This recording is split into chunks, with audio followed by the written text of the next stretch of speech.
Coming up on the first Ride the Lightning of 2021, Made in China Model 3s and Model Ys get some design tweaks. A few high-profile music services appear to be on the way to your Tesla soon. More cities are adding Teslas to their police fleets. My thoughts on the new in-car UI and more.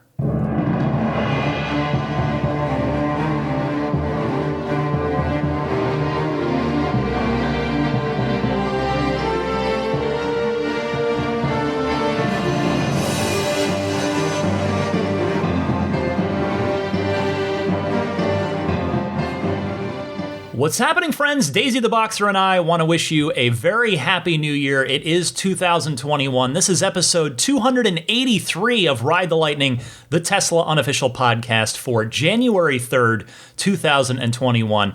I, of course, am Ryan McCaffrey, thrilled to be joining you here. I am in a great mood to start the year. I'm recording on New Year's Day here on January 1st.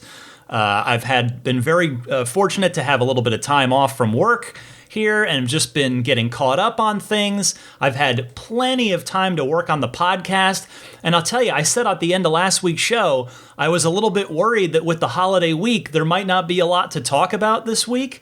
Nope, that was not the case at all. There is plenty of awesome stuff to talk about. But, looking at the whole year to come, it should be a very exciting 2021 in the world of Tesla, particularly in the second half.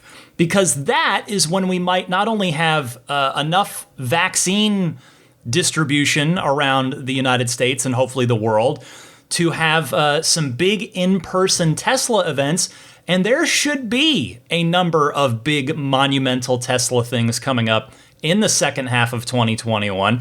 You've got the grand openings of Giga Berlin and Giga Austin. You've got the Plaid Model S launch. You've got the Tesla Semi launch and the Cybertruck launch, which may end up being one and the same as the grand opening of Giga Austin. And of course, when the Cybertruck does launch, it is going to be the biggest headline generator of everything I just listed, more than all the rest of it put together, if the reaction to the original Cybertruck unveiling in November of 2019 is any indication whatsoever. But then again, I suspect the first half of the year will not be lacking in fun stuff to talk about either, because as we've seen, there really is never a dull moment in Teslaville. Now, on a related note, before I get started, I just wanted to say kudos to all of the Tesla employees around the world who worked super, super hard right up until midnight on December 31st. I heard from a few of them privately. They were very extremely busy, just to squeeze in a quick text to me, but they were all very excited about what they were doing.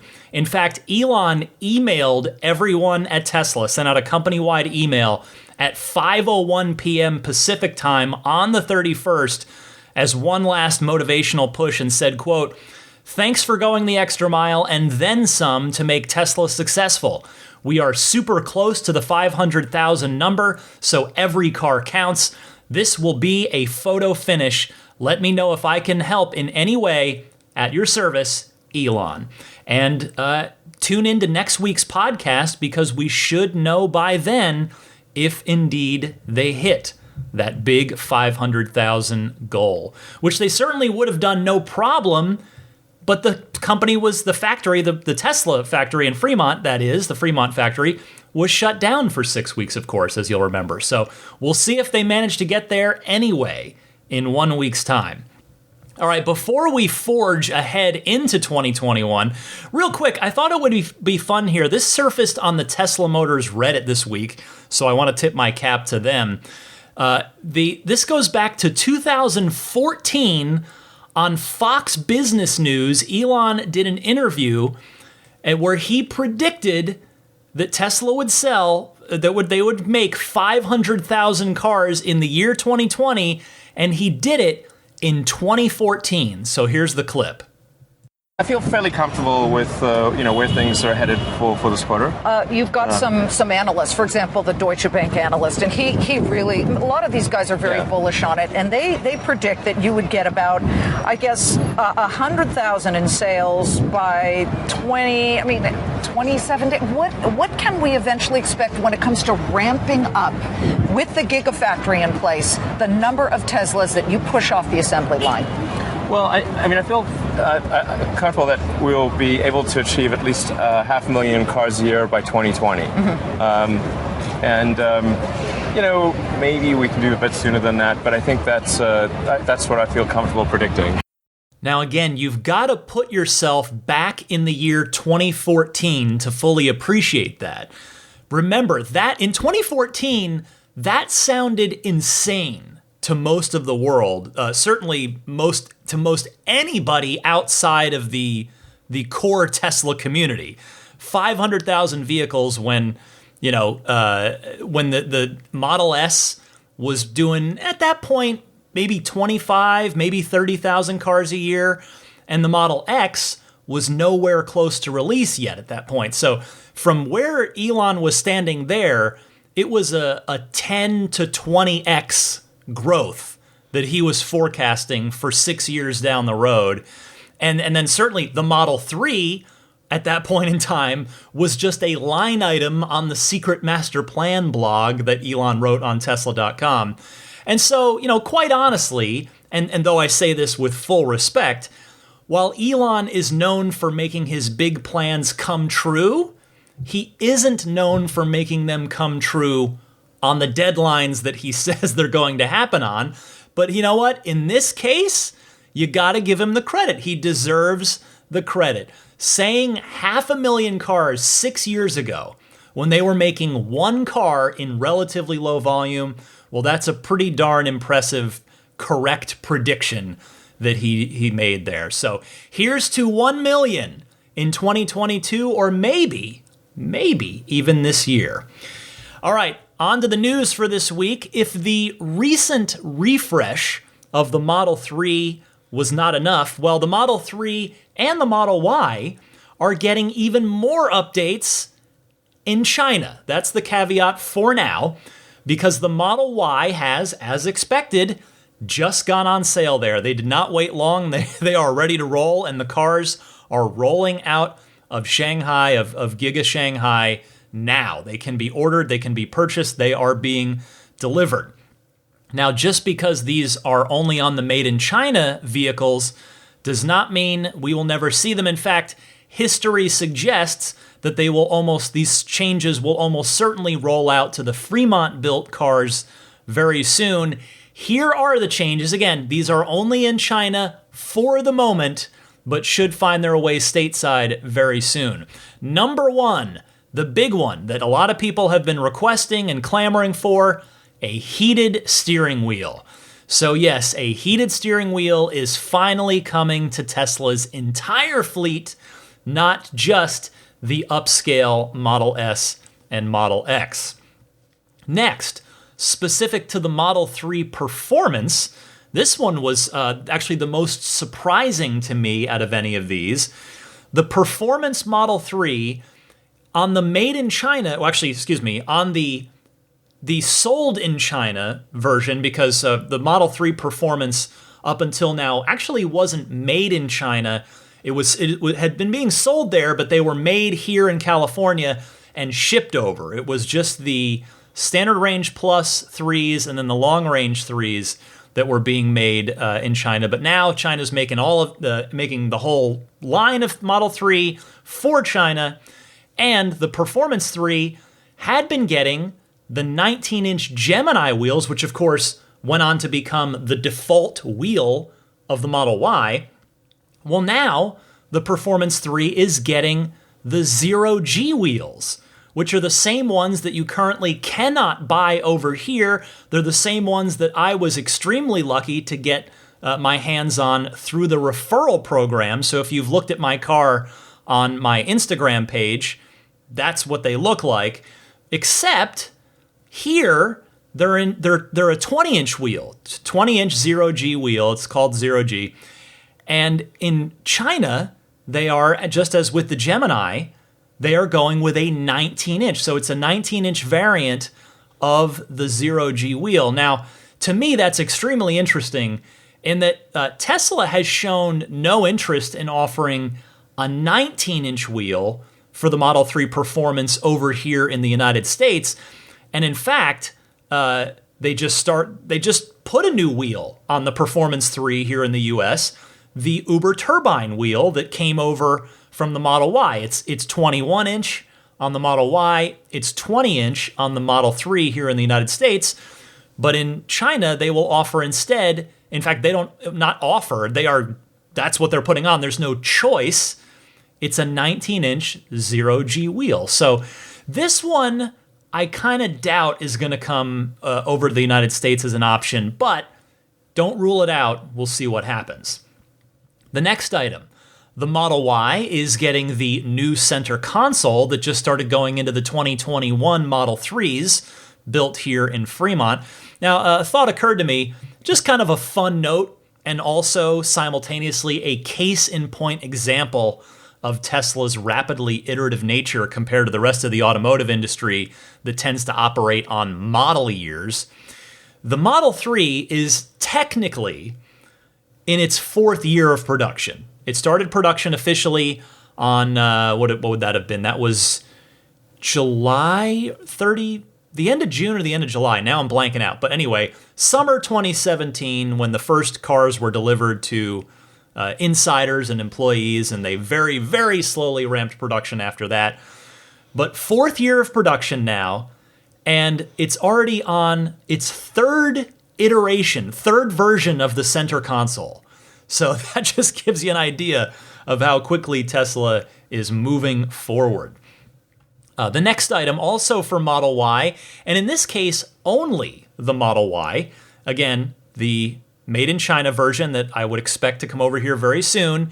But the Model Y is getting bioweapon defense mode, the air filtration system found in the S and the X. It is an open question for now to see if that is going to find its way into the Model 3 at some point. Now, we know, if you've seen this, there have been pictures of this online. If you've seen it before from in the S and the X, the bioweapon defense filter, the physical filter, is enormous. It is a gigantic thing. It's probably 2-3 feet wide, more than 2. It's probably 3-4 feet wide. It's just a big filter. So the Model Y, the Model Y is bigger than the Model 3, but it's not that much bigger. So I don't know if it doesn't come to the 3, if it's a physical limitation or what, but we'll have to see what happens on that one. And finally, most significant of all in terms of appearance, a bit of new interior styling for both the Model 3 and the Model Y. And it comes in the form, it's basically an extension of the dashboard that now sweeps around onto the door panels, coming down to a pointed end about halfway across your door panel. So basically, it now looks like your dashboard wraps 180 degrees around the driver before tailing off at each end. And yes, this is in both the black interior and the white. So either the wood trim envelops you if you've got the black interior, or the white ceramic. I have to say, I'm very eager to see this in person sometime once it, again, almost inevitably makes its way over here, because just honestly, I'm not, and I don't say this critically, but just the design studio photos from if you go on the Chinese Tesla Design Studio website, they don't really give you an idea of what that new trim looks like while you're sitting in the car in the driver's seat. So again, look for all of these to come over to the US built cars soon, probably within the next couple of months or so. And by the way, for current owners wondering about that heated steering wheel, because I know some of you right now are thinking, oh, I want that steering wheel in my car as soon as possible. I would think the odds are very good that you're going to be able to retrofit it into your car via a service center visit. It's honestly just a matter of how much Tesla charges for it. Now, that said, it's not a guarantee. It is possible, it's very possible, in fact, that the wiring harness could be different for that steering wheel versus the ones in our cars now, and thus it may either be not possible at all or just overly difficult, and Tesla just will choose not to offer it. But if I'm, my educated guess here, I think the odds are at least 50-50, if not better, in favor of those of you who would want to go ahead and pay I want to say it's around, I want to say $500 for a steering wheel, because I heard of, who was it? It was Leilani Munter, the race car driver who, when the vegan steering wheel came out, she's a vegan herself, and she wanted that in her car, which her Model 3, which was an older one that had the leather wheel. She wanted the no animal products in her car, and she posted the invoice on there to prove to, I guess, whatever. It's a long story. But anyway, yeah, I think it's around $500, don't quote me, but give or take, for a new wheel. So we'll see if Tesla's going to offer it and then how much it will cost. So the changes keep right on coming for everything in the world of Tesla. Next up this week, 2 more American cities are adding Teslas to their police cruiser fleets, which is great to hear. This first one comes from Tesmanian.com via Drive Tesla Canada. And Tesmanian writes, the California Redding Police Department will purchase a Tesla Model 3 Standard Range Plus as a service vehicle through the Redding Electric Utilities Greenhouse Gas-funded Fleet Electrification Program. And yes, there are a lot of acronyms there. The REU's GHF FEP. Oh my goodness. At a recent city council meeting, the city council discussed a proposal to order a Tesla vehicle for the department. Redding PD hopes to add another electric vehicle to its fleet to help cut the amount of money spent on fuel and maintenance of gasoline vehicles. The Tesla vehicle will be used for patrol, parades, and social events. The total cost for the vehicle is estimated to be $55,000, which includes $10,000 to prepare and outfit the vehicle with emergency equipment, $3,000 to add RPD decals and wrap the vehicle, and $500 for a Tesla wall charger. The city said in a statement, quote, the total cost of the proposed vehicle is equivalent to the total cost of the most current patrol vehicles purchased by RPD. Additionally, various law enforcement agencies presently using a Tesla are realizing an average savings in fuel and maintenance cost of between $7,000 and $9,000 annually. And then they added, quote, after careful consideration, the Tesla Model 3 was found to be the best option for the specific intended use based on the vehicle's design features, currently used as a patrol vehicle with other agencies, availability of emergency equipment, feasibility for the assignment, and the cost of the vehicle. Base price for the Tesla is $37,990 before taxes and fees. And the second city there, I mentioned 2, and the second one is Spokane, Washington. This story was reported by Clean Technica, who writes, the Spokane Police Department will buy 4 Tesla Model Y vehicles as per the city council's orders. Despite the advice of city officials, the council voted not earlier this week, but I guess a week ago, to purchase the vehicles, which overrode a plan to buy 2 hybrid and 2 traditional gas-powered vehicles. The Spokesman Review, which is the local paper there, noted that the Spokane City Council actually forced the Spokane Police Department to purchase the Model Ys. Council President Brianne Beggs was the force behind the Tesla purchase. He bemoaned the city's hesitation to build out EV infrastructure despite a state law requiring local governments to start replacing old vehicles with electric models, quote, to the extent practicable, is that a word? It's quoted there, by 2018. However, he still has hope that the EVs will do well for the police department, saying, quote, this is a great time to pilot this and see how it works. It would take essentially 1 charger to be installed. Following the city vote, city spokeswoman Marlene Feist noted that the administration is planning on its next steps moving forward. Quote, the administration remains concerned about this purchase because of the high cost and lack of EV charging infrastructure to support these vehicles, as well as the time that they would be unavailable for use due to charging, she said. The 4 Model Y vehicles will cost around $418,088, and a grant will cover $200,000 of that cost.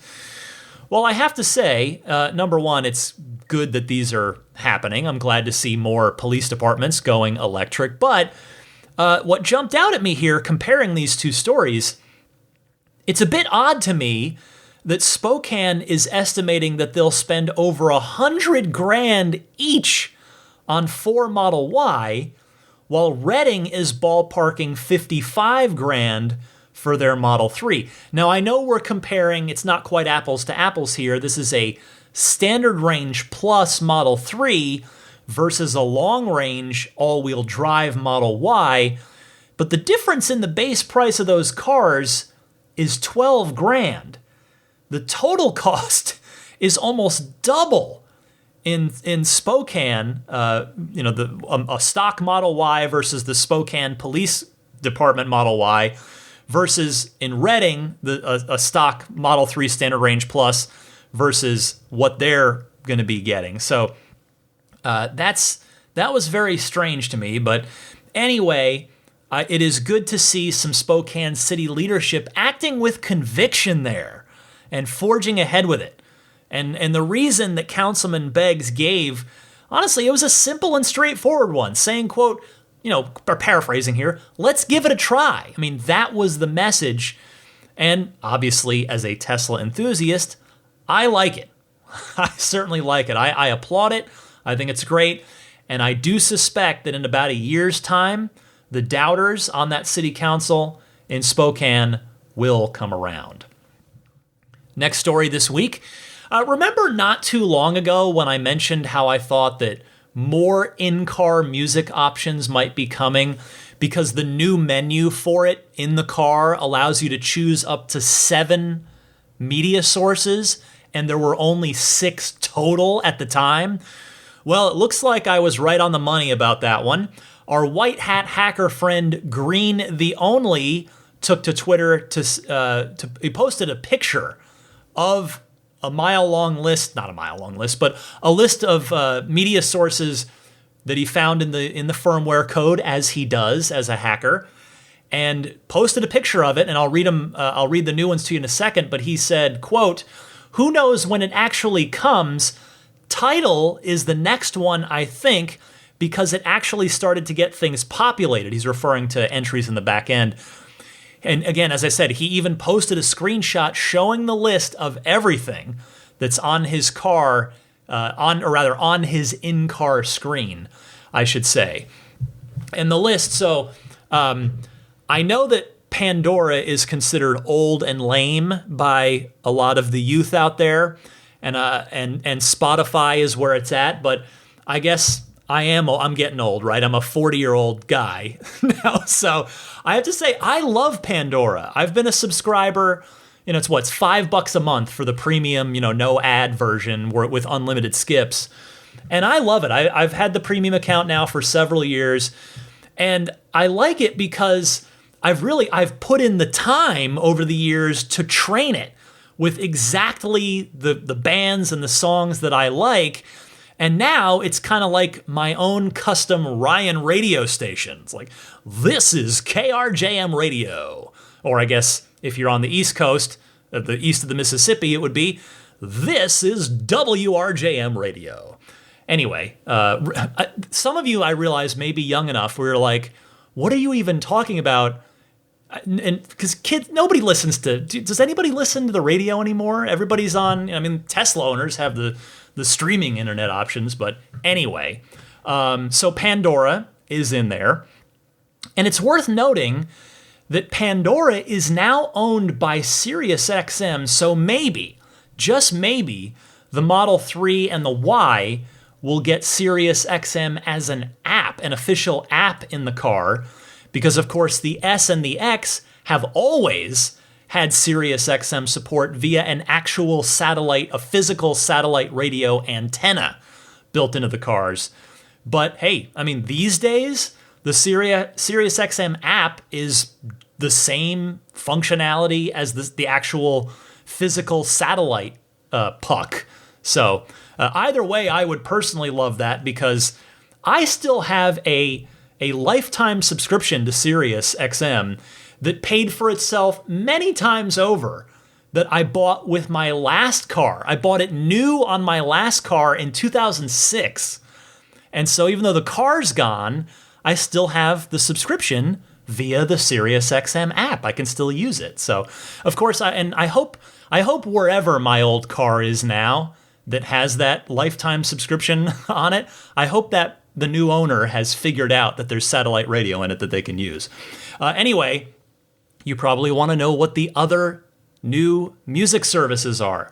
The big news for, I think, a lot of people is Apple Music. Now, I haven't personally used that one, but Apple Music is certainly one of the bigger players, so I suspect that will make a lot of folks happy, just as Pandora will make me happy. Audible.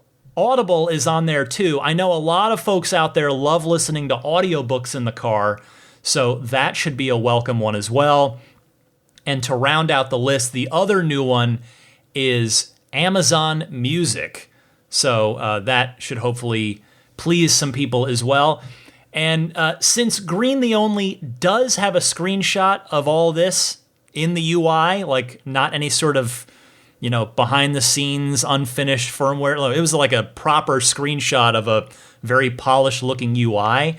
Hopefully all of this is coming very soon.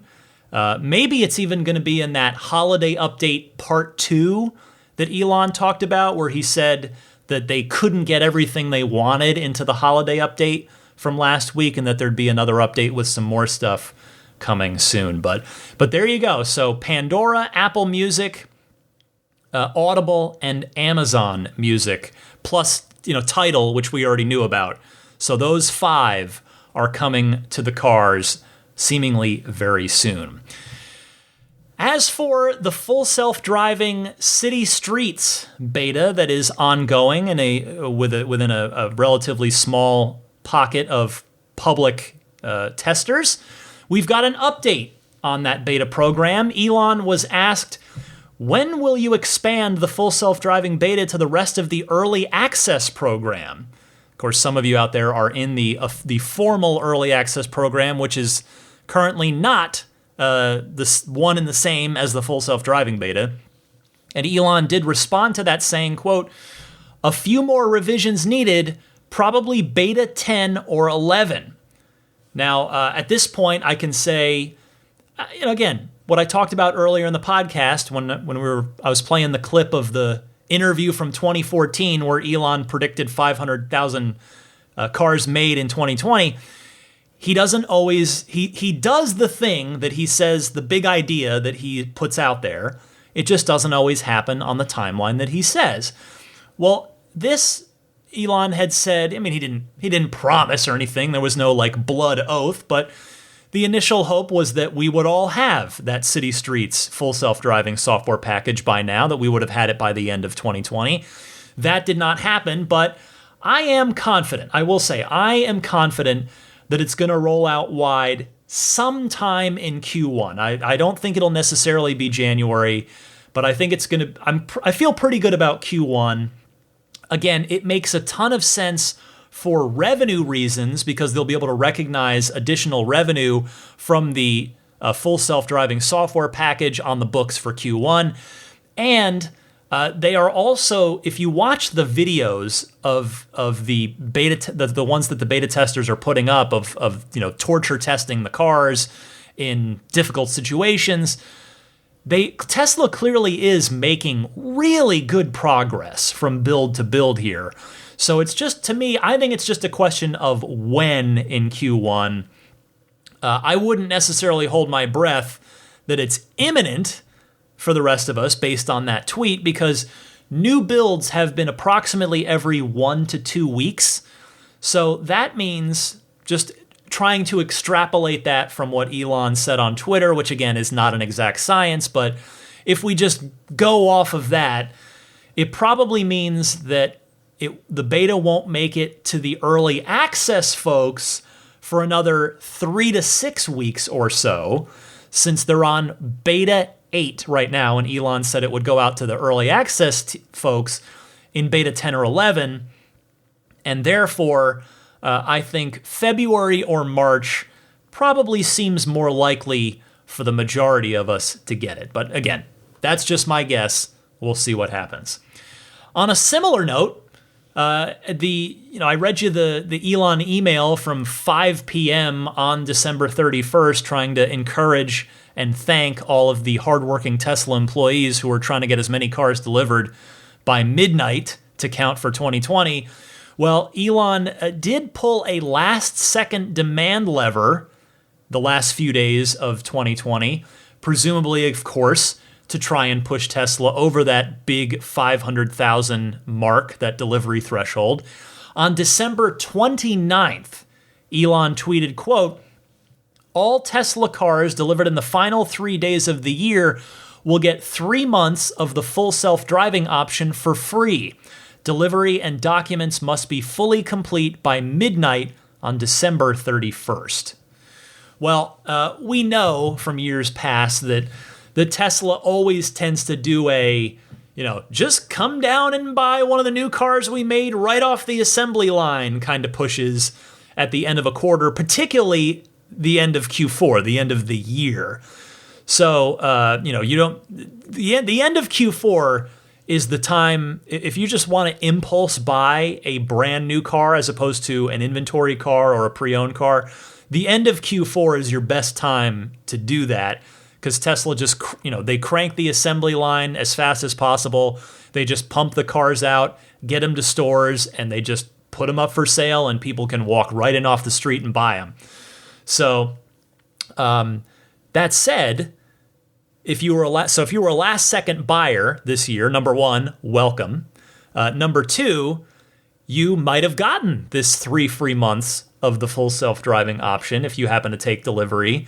But also, it's certainly possible that you may have placed your order some weeks ago and you happened to take delivery in the last 3 days of December, and thus you will get the benefit of those 3 free months of the full self-driving option as well. The question now is pretty obvious. Does that 3-month trial mean that the subscription option that's been talked about for a while, I talked about it on last week's podcast, will that subscription option come online no later than April 1st of this year? Now, I suppose the answer is not necessarily. There's certainly nothing stopping Tesla from just turning off those 3-month trials after March 31st when they expire. But since we do know that the subscription option is coming soon, it does stand to reason that it's going to come online sometime in Q1 to allow for these end of December cars to then have 2 options to continue paying for the full self-driving when their trial ends, either paying the $10,000 lump sum or subscribing to the new subscription option, whatever the price of that ends up being. The one other thought I had on this was, I wonder how many cars were affected by this. Like, how many people benefited from this little demand lever? Like, how many cars did Tesla actually deliver in the last 3 days of the quarter? Like, we never get those kind of nitty-gritty numbers.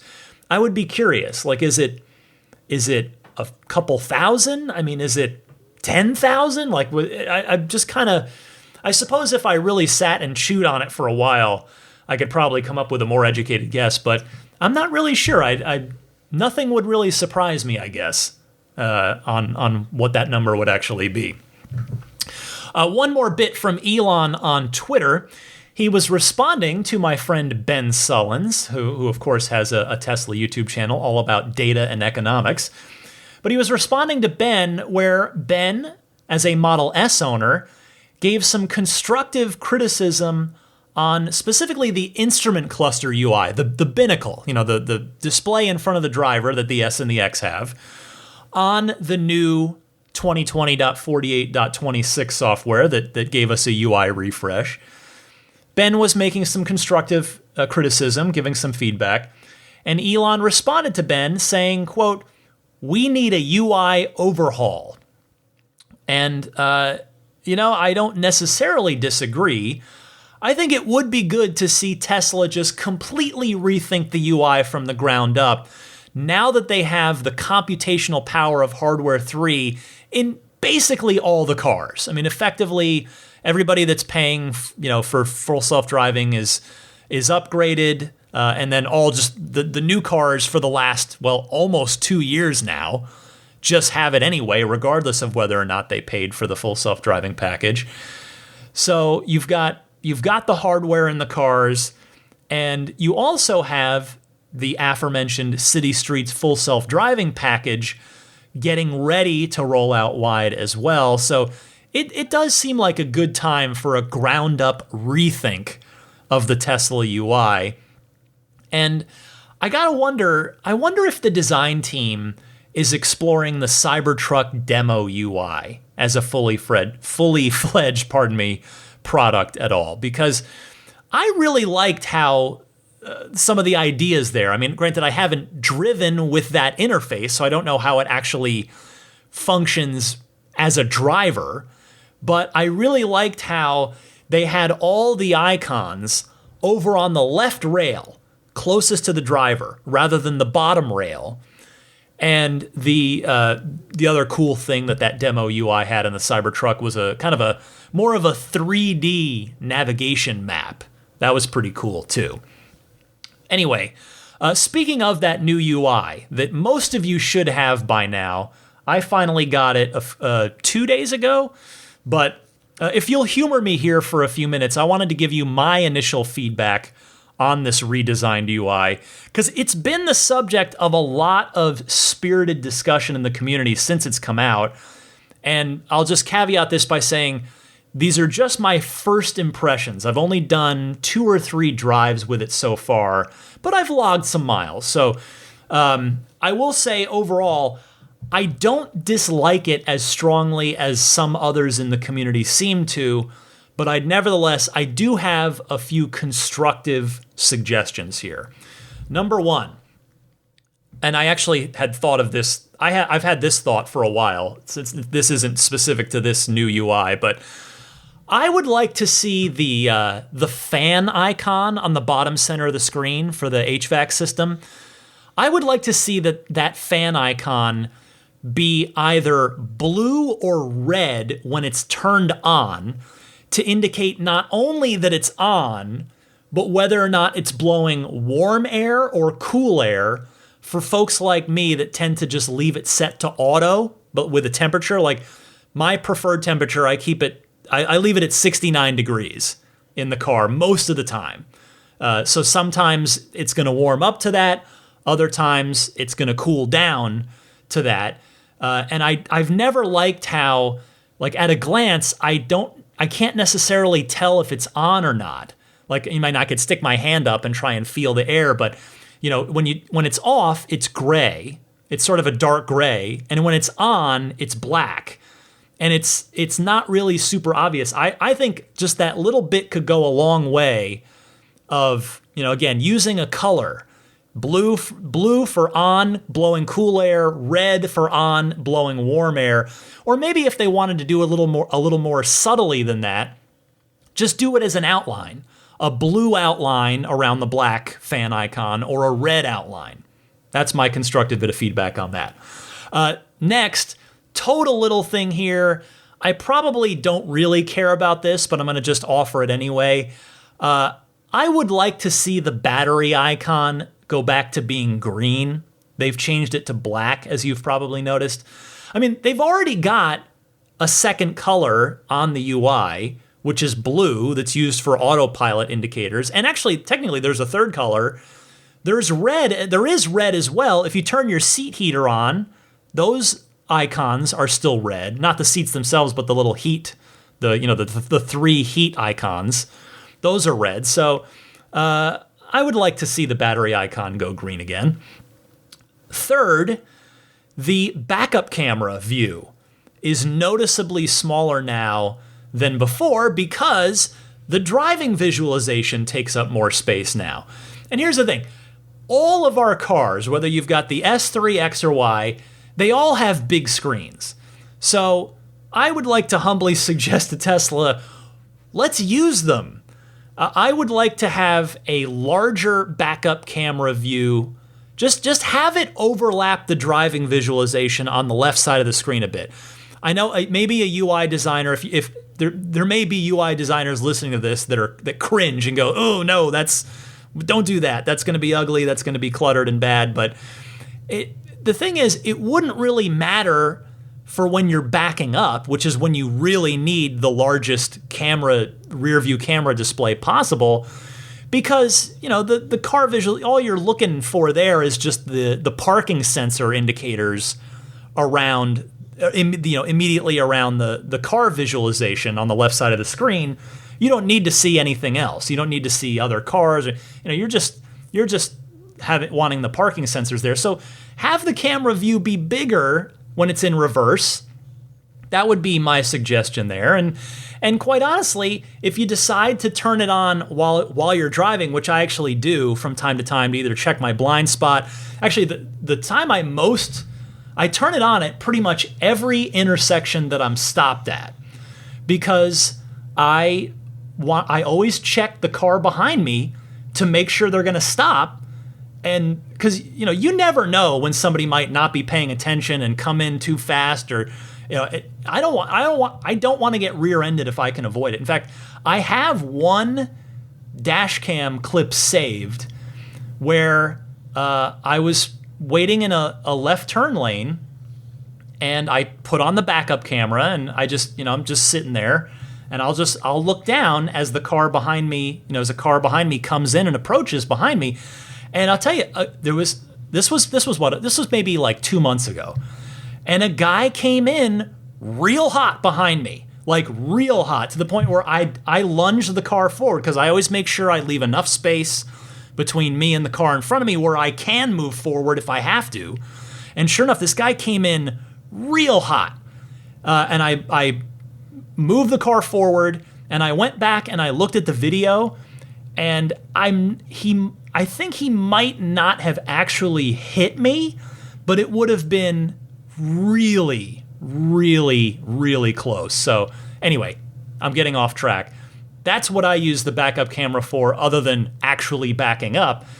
I'd like to see them go back to a larger backup camera view, regardless of the use case, because again, we have big screens in these cars. We're very blessed with them. There's no need to artificially limit the size of the backup camera view on these giant screens. Next, I want to say something I'm really fond of, but there's just a little tweak I'd like to suggest within it. I absolutely love now on the new version that if you do have the backup camera up, or any other application up on the right side of the screen that would thus cover your turn-by-turn directions, the next turn directions move over to the left side of the screen. But the thing is, it shows two. It shows your next one and the one after that, which is great, except that the second one is messy. It shows up down in the driving visualization, and it can have other stuff on top of it, like, other car renders or a stop sign or other things.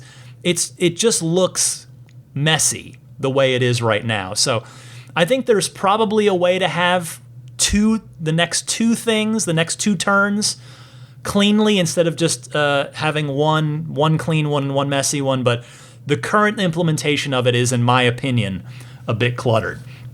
All right, I'm taking forever on this, so let me move on. The speedometer, as you've noticed, is smaller on the Model 3 and the Model Y. I can't speak to the S and the X, but I think I'll be okay with that. I'm not here to just outright criticize that. I will say I do like that it's in the actual upper left corner now, closer to the driver than it was before. But what I would like to say about it is that I think it might be a little small for some drivers. It's definitely smaller. And what I would like to humbly recommend to Tesla here is something that you, my wonderful listeners, have called in with previously. This is not my idea. This is not an original idea. And this is certainly something that a number of people have called for. An accessibility mode, accessibility options that offer an option, not a requirement, but a choice to have larger font sizes all over the UI, not just the speedometer, but would really like to see Tesla do that. And then finally, I'll say that there is currently a lot of blank white space at times in that display because the driving visualization takes up more of the screen now. And without the full self-driving city streets beta, only the cars in either adjacent lane on your left or on your right, those are the only ones that render on the screen. Now, as you may have seen, if you've looked at any of the many full self-driving beta videos, that software renders everything happening around you. It renders cars 2 lanes over, 3 lanes over, cross traffic. It renders everything. So I think once the city streets full self-driving software does roll out wide and everyone's car is showing a lot more going on the screen, I think the new UI will look better overall. All right, I've got one more story for you this week. Wow, I've been talking for a very, very long time. Tesla will reportedly enter another major market in 2021, and that market is India. I want to thank my listener Gautam. If I've mispronounced that, I sincerely apologize. Please let me know if I'm wrong on that so I can learn and get it right next time. But the report that Gautam sent in comes from WION News, and the story is as such. Union Minister for Road Transport and Highways, Nitin Gadkari, again, apologies if I've gotten that wrong, confirmed that American electric vehicle company Tesla will begin its operations in India in early 2021. The confirmation comes after a report by ET Auto claimed that Tesla will launch the Model 3 in India in June, and the bookings for the Model 3 will begin from next month, meaning actually January this month. It also said that the company will start deliveries at the end of the first quarter of 2021. Quote, India is going to become a #1 manufacturing hub for auto in 5 years, Gadkari said in a recent interview with the Indian Express. Now, we know that India wants a gigafactory. They have said it.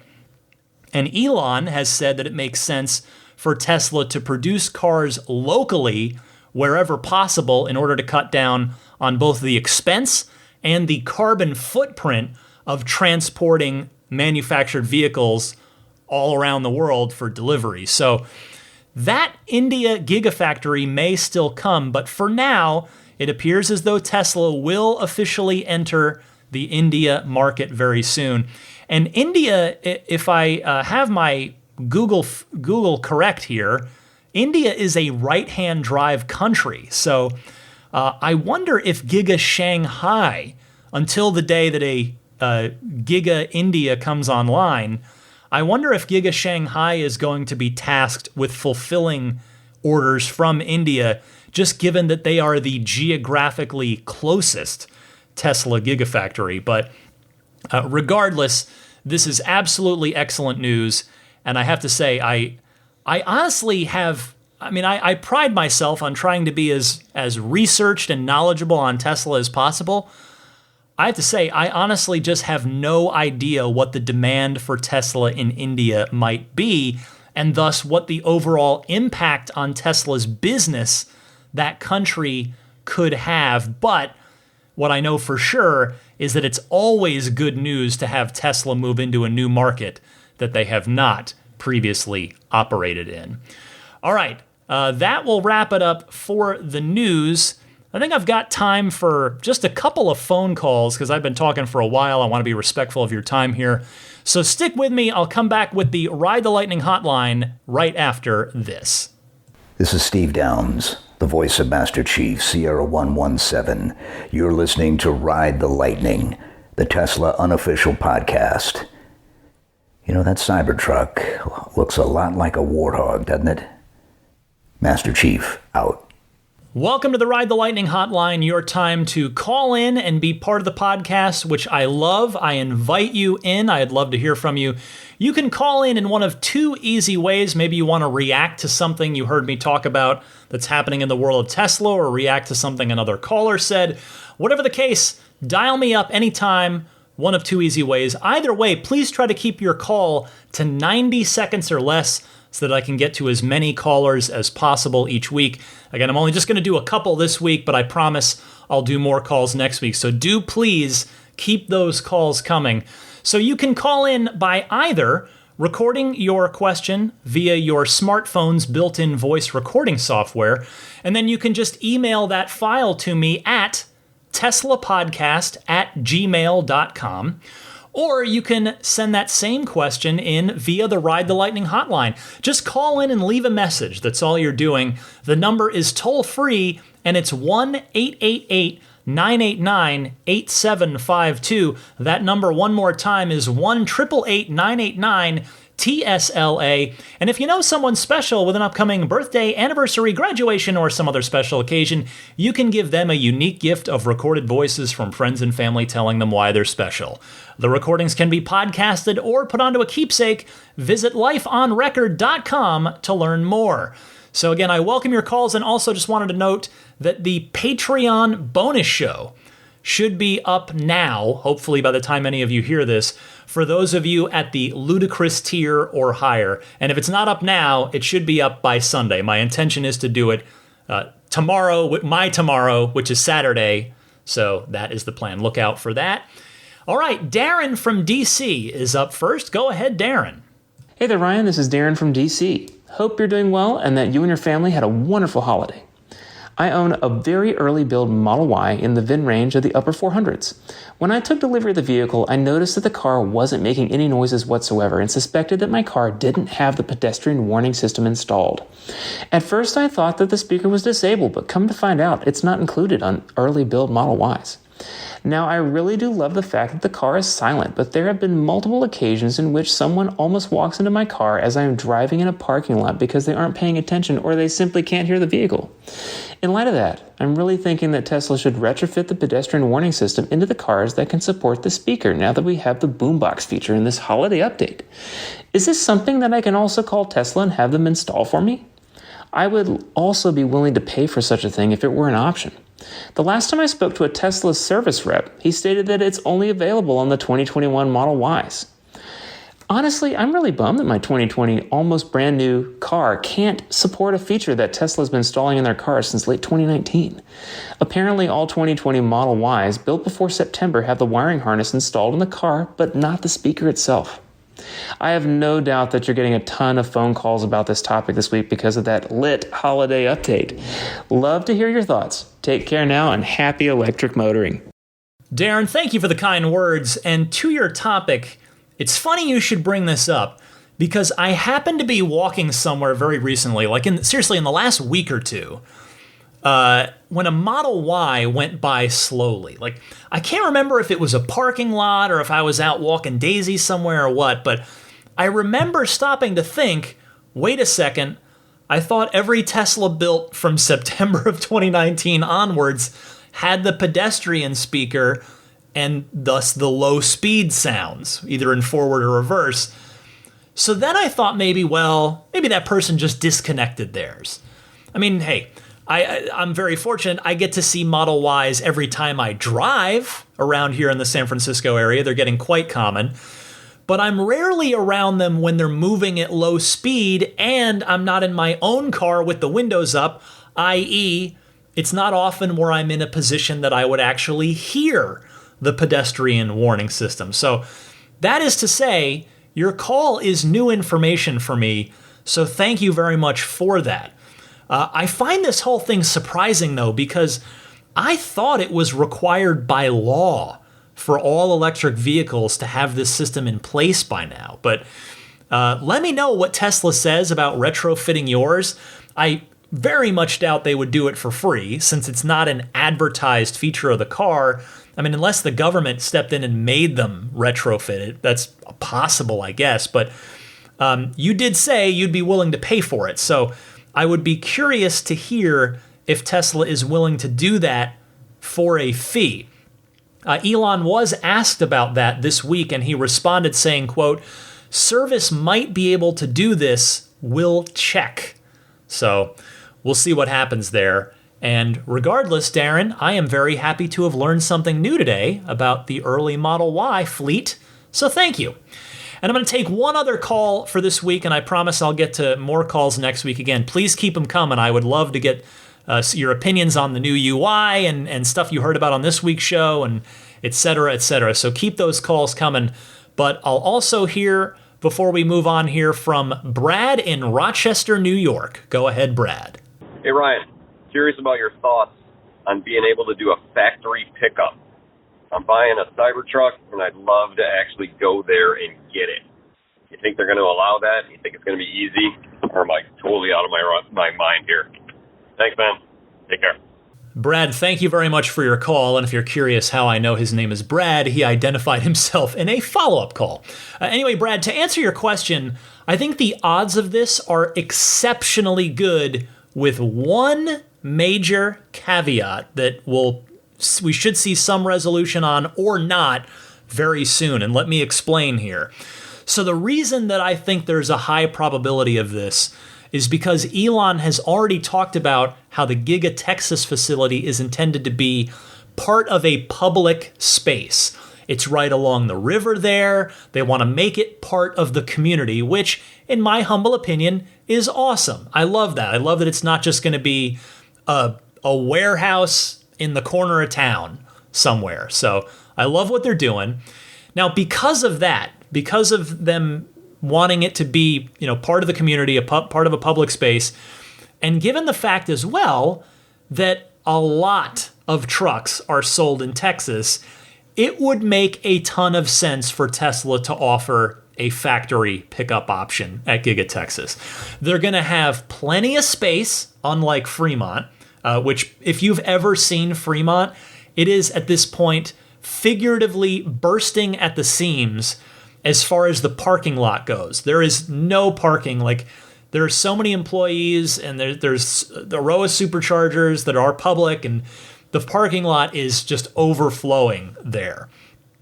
And that's why they don't do factory deliveries at the Fremont factory anymore. They used to. And in fact, I was really looking forward to doing a factory pickup for my Model 3, but they had stopped doing it sometime, I think around the start of Model 3 production, somewhere around there.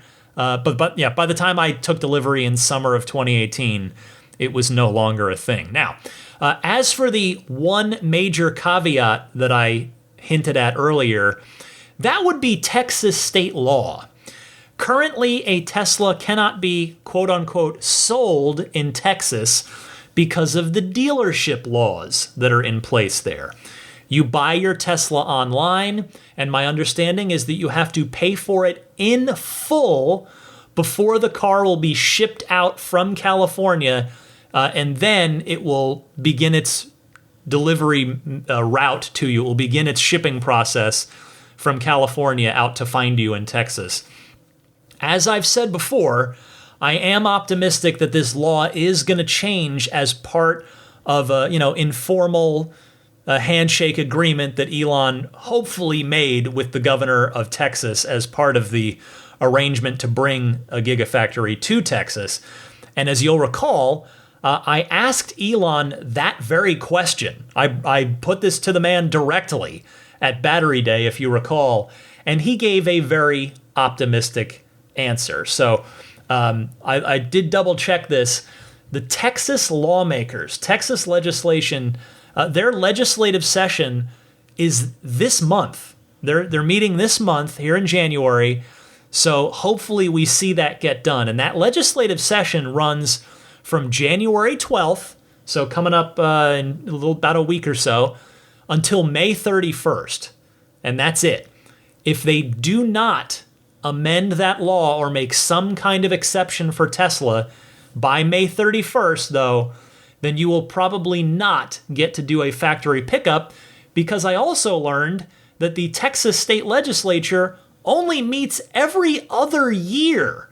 Their next session after this one that's about to start isn't until January of 2023. So fingers crossed for good news for Tesla and all of you out there, Brad and everybody else, that would want to go do factory delivery in Austin for your Cybertruck. All right, I'll just do those 2 calls. I promise I'll get to more of you next week. Keep your calls coming. I gave you the call-in info at the top of the segment. I would love to hear from you. Stick with me, though. I've got your pro tip of the week and some more coming up right after this.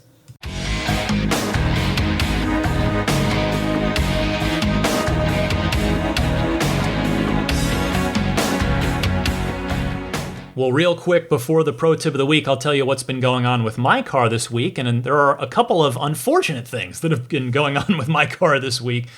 I managed to idiotically damage my own paint protection film ever so slightly after there was an attempted break-in in my garage. Yes, here in San Francisco, there is, this is a whole other podcast really, but let's just say there has been a rash of attempted garage break-ins. And what they do, if you're not familiar with this, if you live in a place where this is not happening, which I am envious of, if you have glass windows at the top of your garage door, which I do, they break the middlemost glass, and then they stick a hook through from outside to try and hook on and grab onto your emergency or the manual release pull cord.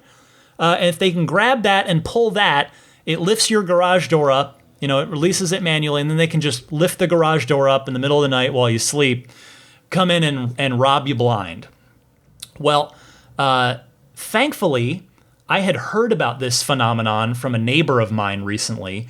So a couple months ago, as soon as he told me this, I went down and I took my manual pull cord and I wrapped it super tight around the, support arm of the garage door opener. So it wouldn't pull. If it's completely wrapped around. There's no way for it to pull. So yeah, they broke my window, tried to get in, thankfully did not, but I had a pile of glass inside and outside, and some of it landed on the trunk lid of the car. Now, like an idiot, I had a doctor's appointment I had to go to when I had seen this and thus had to clean it up and go. I was an idiot, and I grabbed a little small broom, and I'm like, I'll just kind of lightly just sweep it off. Dumb move, which I realized about 10 minutes later. The glass, another glass, they just put little cuts into the paint protection film, which thankfully, at least it was the film and not the paint. But then, of course, 10 minutes later, I realized, hey, dum-dum, talking to myself, just get the shop vac and suck up the glass bits. So that was what I should have done. So anyway, I got the window repaired, and now I have a nice little... I managed to come out of it even worse than... But at least my garage was not broken into. But anyway... And then, random fluke thing, one of my zero-G wheels, talking about the zero-G wheels earlier in this podcast, I noticed a spot on it, and I was like, oh, that spot's not coming off.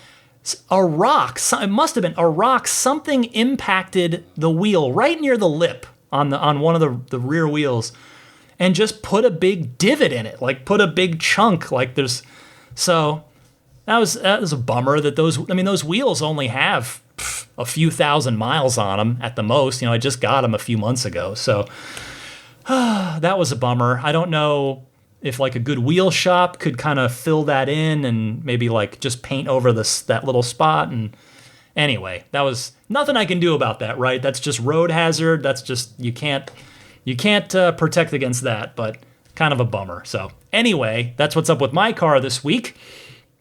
Let me do the pro tip of the week now. This one comes from regular caller JF from Montreal. Hey Ryan, JF here again from Montreal with the pro tip. I really like the mirror auto tilt feature when in reverse to help avoid curb rash, but I found it annoying when trying to parallel park and couldn't see oncoming traffic from the driver's side mirror. I just wanted to share that it's possible to only program the curb side mirror to tilt, or to have the driver's side mirror tilt less for those who occasionally park on the driver's side of one-way streets. Also, friendly reminder for the folks in winter climates to disable that mirror auto tilt, but also auto fold, as well as automatic wipers for the winter months, if you don't want to risk burning a motor. As a related feature request, I wish the car would automatically set the wipers in service mode when the car is parked at below freezing temperatures. That way, the wipers are high enough on the windshield to benefit from the amazingly quick defrost capability of the car. Love the show. Take care.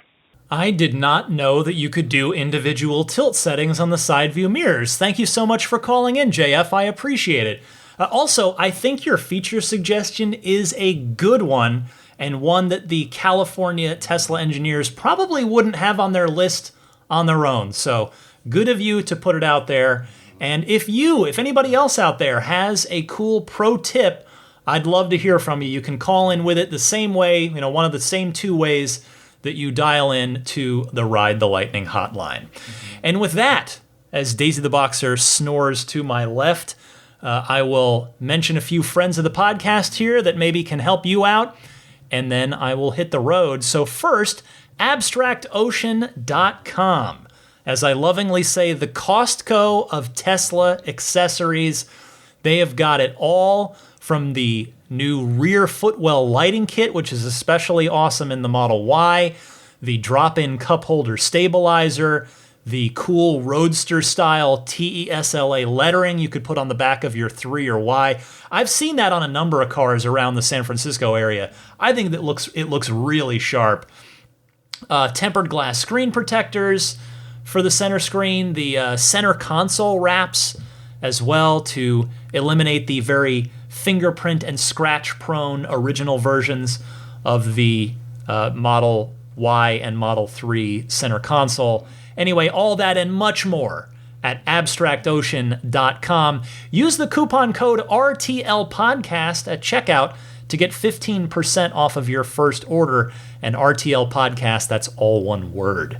Meanwhile, the snap plate.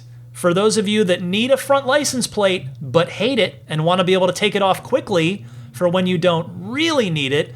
So if you're going to be parking at a parking meter, or you're going to be going through a toll booth and you got to have it on there, but other times maybe you want to be able to easily take it off, the snap plate is for you. Get yours for any of the 4 Tesla vehicles at livingtesla.com/RTL. That's livingtesla.com/RTL. Meanwhile, puretesla.com/RTL, your one-stop shop for your dash cam and Sentry mode needs. The shipping is free anywhere in the United States, or a modest shipping fee if they're shipping internationally, but they will take care of you for quite some time, really for the long foreseeable future, much longer than a standard USB flash drive, because the Pure Tesla kit is reading and writing to micro SD, which is much more reliable for this use case over the long term. Get yours in 128 gigabyte or 256 gigabyte at puretesla.com/RTL. I've got the 128 in my car. It's just $49. Pretty small price to pay for a lifetime of good, reliable dash cam usage. Jada has the wireless charging pad for the Model 3 and the USB hub for the 3 and the Y. If you'd like to pick either of those up, don't forget to use the Ride the Lightning coupon code. It's just Ride the Lightning, all one word, get you $10 off, so don't miss that. All I humbly ask of you here is that you use my referral link so that they know that you came from this podcast, and they'll throw me a couple of bucks from the sale. That referral link is getjada.com/REF/8. I've said this before, I'll say it again. In my opinion, the wireless charging pad is the best accessory that you can buy for your Model 3, for your Tesla. Of course, the new 3s and Ys, as well as S and X, all the new Teslas have it built in, but there are many hundreds of thousands of us that did not get it built in. So if you are in my group, I highly recommend the Jada wireless charging pad, but the USB hub's pretty cool too. So check those out. And then finally, Immaculate Reflections. The wonderful detailing talents of Jeff McGovern. He's a wonderful person, a wonderful detailer. If you are going to be in the San Francisco Bay Area with your car and would like perhaps paint correction to take away some of those either accumulated flaws or factory flaws in the paint, or both, that happen over time, he's very good at that. He did it to my car. There's also, of course, ceramic coating, which is like a 5-year wax. You don't have to wax it for the next 3 to 5 years. Water will just bead off of your car. It's fantastic. Or maybe you want to do some paint protection film, maybe on the front of the car, maybe on the whole car. Mention that you're a Ride the Lightning listener, and there's a discount waiting for you. So you can learn more and get in touch with Jeff on his website, which is irdetailing.com, as in Immaculate Reflections, irdetailing.com. And finally this week, as a new year kicks off, allow me, if you would, to mention my Patreon. That is the primary way through which you can choose, if you like, totally your choice, to support my efforts with this podcast now for the 283 weeks. Plus the couple of bonus shows I've done, not the Patreon ones, but the other special shows. I've done 200. I think I've done now 285 episodes in 284 weeks. Very proud of that. Always want to keep this podcast going. I'm trying to make it better every week. Just all kinds of little things. Believe me, I think about this podcast a lot. And I do take a lot of pride in making it as good as possible, as informative as possible, as fun as possible. I've said before, I want it to feel like a 1-hour Tesla radio show each and every week, and I hope you enjoy it. And if you do, and if you're willing and able to support me via Patreon, I would sincerely appreciate that. The support tiers start at just $5 a month. Or there are annual options if you just want to pay in a lump sum once for a year. You even get a 5% discount on Patreon if you pay by the year instead of by the month. But again, it's totally optional, but I would be humbled and grateful if you would consider that. If again you are able to do so. You can find all the information for that on my Patreon page, which is patreon.com/Tesla Podcast. And Patreon is spelled Patreon. And with that, let me thank the Plaid and Maximum Plaid tier backers. Those are two of the higher tiers on the Patreon. So on the Maximum Plaid side, the newest Maximum Plaid backers, Charles Galpin, Neil Weaver, and Ryan from Las Vegas. Thank you all very much.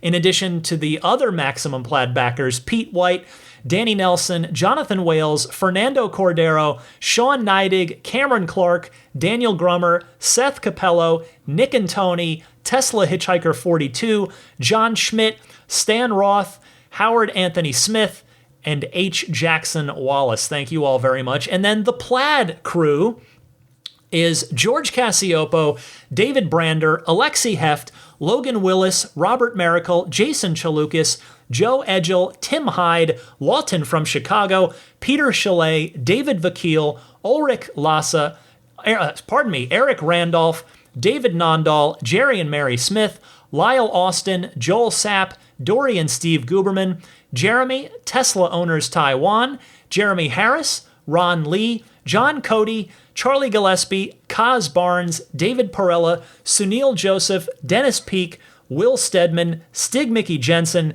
Jeff Angwin, Chase Cabanillas, the Lydia family, Michael Regal, Mark Eversole, Chris Beach, Aaron Altschul, Steve Radspinner, Jared Brown, Jerome Strack, Jamie Dalton, Noel and Lucy Murphy, my friend on Twitter @Rodam, Eric St. Pierre, the Tesla Owners East Bay Club, and Scott Gillis. Thank you all very sincerely as heading into 2021 here for your continued support of the podcast on Patreon.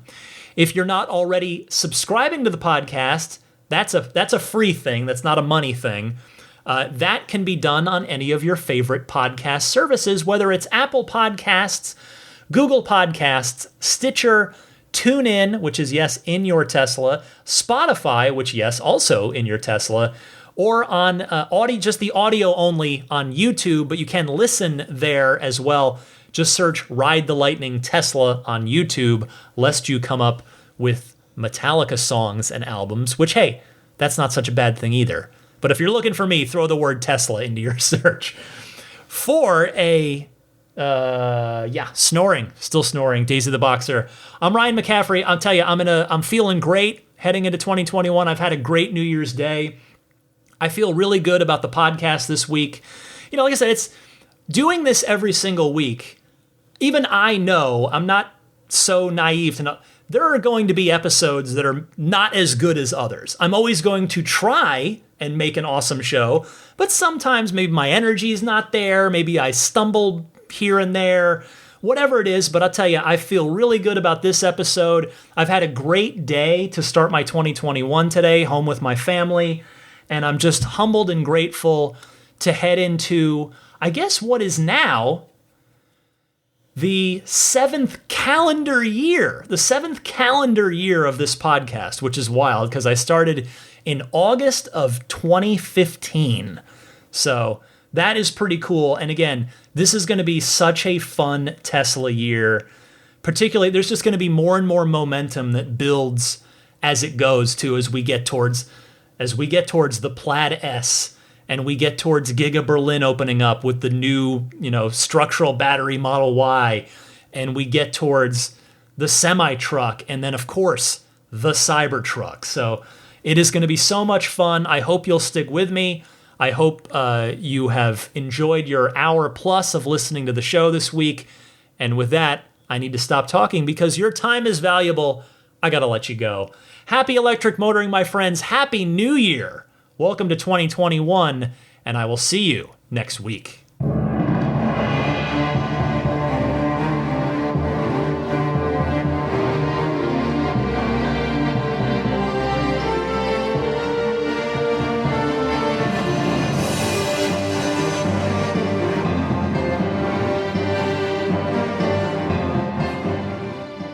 I think a Tesla is the most fun thing you could possibly buy ever. That's what it's meant to be. Our goal is to make it's not exactly a car. It's actually a thing to maximize enjoyment. It's maximum fun.